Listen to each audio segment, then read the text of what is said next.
How to set time in Snapchat for photos.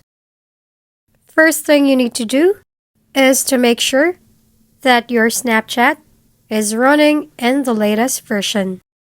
To check, go over to your App Store and search for Snapchat.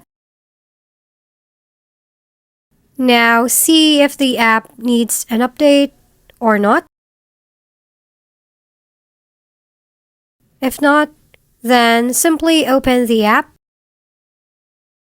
And here, click the plus sign icon on the right side of the screen. Next, scroll down until you see the timer option. Then tap on it. Now to set it, click on the video timer icon and select the length of it to your liking. For example, let's set it to 5 seconds. Click on the Set Timer button below.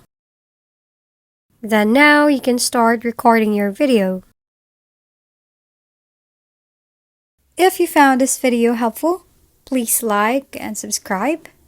If you have any questions, drop them below, and we'll see you on the next video.